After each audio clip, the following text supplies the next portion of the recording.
Most recipes are a waste of time, and you are a better cook than you think. Dark leafy greens, really healthy, usually pretty cheap. Collard greens, kale, cabbage. Start with a hunk of pork, salty, fatty, umami pork, pancetta, bacon, andouille sausage, tasso ham, whatever you can find, it's gonna be your building block of flavor. I'm going pancetta.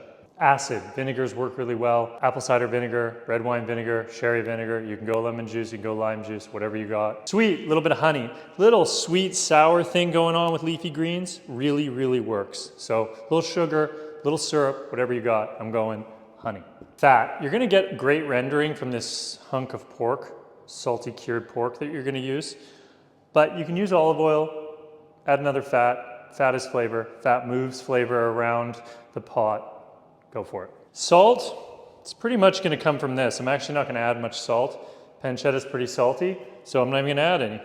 Heat, I think I got some chili or something. I like a little bit of spice, wakes it up, love it. The technique's really simple. You're rendering down your fat, you're adding some of the other ingredients, you're gonna add a little bit of water, throw the lid on, cook it down. You're gonna get this juice, this sort of jus, I think it's called pot liquor in some culture.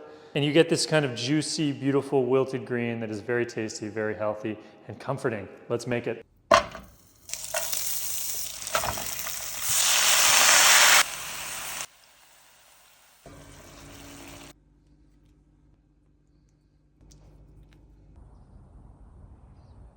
Leafy greens are cool and healthy, especially if you know how to cook them. So give them a try, eat them lots, eat them till the end of time. They'll make you big and strong. Go for it.